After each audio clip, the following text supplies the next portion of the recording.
Assalamualaikum warahmatullahi wabarakatuh ya. Jumpa lagi saudaraku Kamis Pon ya, dimanapun Anda berada. Menanggapi komentar saudara kita ya, Mutiara Kasih. Apakah anak saya didampingi kodam leluhur ya? Anak saya lahir Kamis Pon. Sejak kecil sampai sekarang ya, kelas 6 SD bisa melihat makhluk gaib. Anak saya sejak umur 6 tahun sudah ditinggal ibunya wafat. Dan sekolah kelas 3 SD sampai sekarang kelas 6 SD di pesantren. Dan alhamdulillah rajin ibadah dan puasa. Walaupun tidak sahur ya, dan hanya minum air putih, tetap menjalankan puasa. Apakah anak saya didampingi kodam leluhur? Ya. Jadi kalau seseorang tidak laku ya, tidak menjalani tirakat ya. Kan kecil itu kan ya tidak mungkin lah tirakat itu. Ya. Kecil itu tidak mungkin menjalani tirakat. Akhirnya dia itu bisa melihat gaib, melihat makhluk halus, dan tidak bisa ditutup. Ya, misalkan Anda bawa ke bawa ke kiai misalkan untuk ditutup, kadang tidak bisa teman-teman. Itu biasanya ketempelan, ya, kodam leluhur. Tapi tidak masalah ya. Sepanjang anak Anda itu rajin ibadah, rajin tirakat, tidak masalah. Masalah itu ketika ya, anak Anda ini tidak tirakat, tidak mengenal pendidikan agama, itu malah bahaya. Ya.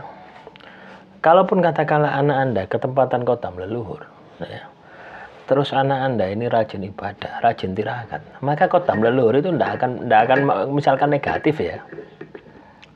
Itu tidak akan bisa menyesatkan anak Anda. Ya. Malah kodam leluhur itu akan mudah untuk dikendalikan. Jadi seperti itu. Nah, ketika seseorang katakanlah bisa melihat gaib, tidak laku apapun, itu positif ya. Di dalam tubuhnya ada kodam. Nah, kodam leluhur ya macam-macam ya. Bisa dari pusaka, bisa dari keilmuan, misalkan ya. Orang tua anak Anda tadi itu ya, orang tua kandung atau tidak tahu ya, Anda ini Mutiara Kasih ini kan harusnya perempuan ya, atau Anda yang angkat dia atau gimana, atau Anda bapaknya ya. Misalkan ya, orang tuanya sebelumnya, orang tuanya asli atau mbah-mbahnya pernah menjalani laku ilmu, maka juga dia berpotensi untuk keturunan gitu. Ya, mendapatkan itu. Ini saya rasakan juga teman-teman ya. Saya mengamalkan sebuah amalan ya. Mengamalkan amalan sholawat dalail khairat. Ya. Nah, yang asror gaib yang saya dapatkan, anak saya jadi pintar. Ya, padahal yang tidak tahu belajar. Itu dari amalan itu. Artinya apa? Ketika kita orang tuanya laku, ya, tirakat itu akan mengalir kepada anaknya. Ya. Lah kalaupun itu kodam, ya, kodam itu biasanya juga sama. Ya, misalkan saya mengamalkan sebuah amalan. Saya punya anak. Ya, kodam itu ikut dengan anak saya. Ada yang karena ikut otomatis, ada juga ikut karena saya suruh. Ya. Ini sudah saya buktikan gitu ya. Nah, kebanyakan ya kalau sudah paham itu disuruh ya. Memang disuruh ya. Misalnya mbah-mbah ya. Wes pokoknya lek aku mati ya, jogon anak putuku. Biasanya seperti itu. Dan ini pun juga pernah saya lakukan gitu loh ya.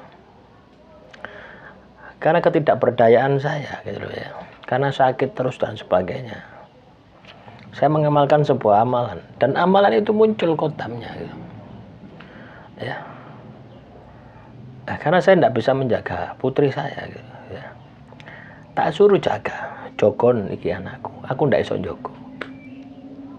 Dijogo dan dia pun juga tahu gitu. Nah, seperti itu. Itu kodam leluhur itu seperti itu. Ya. Yang penting yang harus Anda lakukan adalah arahkan kepada perbuatan-perbuatan yang positif gitu loh ya.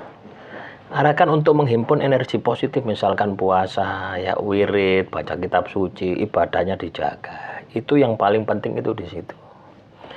Karena bagaimanapun juga ya, kodam leluhur, ya, kodam leluhur ini kan juga makhluk halus, ya, juga jin. Jin makhluk halus yang kita tundukkan karena sebuah sebab, ya, karena sebuah hal, ya. Dikhawatirkan kalau kita tidak memiliki basic agama, memiliki basic spiritual yang kuat, kita yang akan disesatkan. Lah yang bahayanya kan di situ. Kita yang disesatkan, kita yang akan tersesat, ya. Itu bahaya. Ya. Nah, semoga ini bisa Anda pahami, ya. Semoga ini bisa Anda terapkan di dalam kehidupan Anda. Jadi itu positif, ya. Kodam leluhur. Terus juga ini Ayu Lestari Yulfa, ya, ini tuanya terus ini, ya.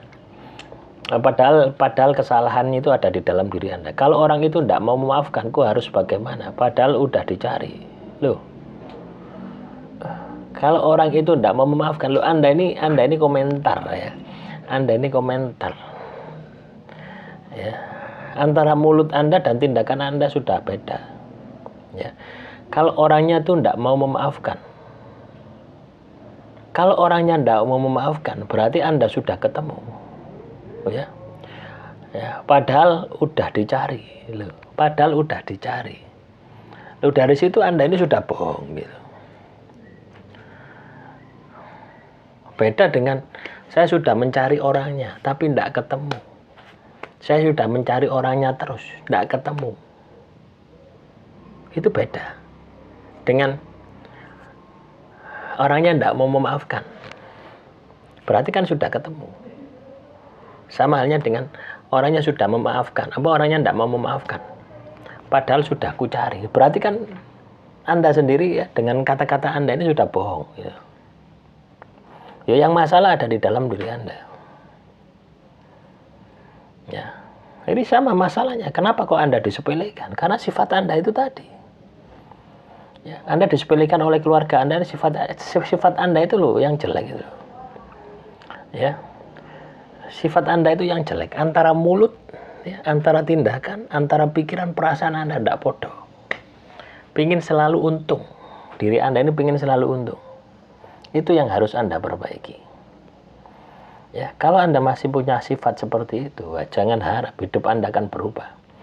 Sampai Anda meninggal dunia, ya sakit masalah, ya. Jadi sifat seperti itu, ya. Selalu menyalahkan orang lain. Sudah salah, ya, yang salah diri Anda, tapi Anda mengkambing hitamkan orang lain, ya. Itu yang harus Anda pahami. Demikian yang bisa saya sampaikan. Kurang lebihnya saya mohon maaf. Assalamualaikum warahmatullahi wabarakatuh.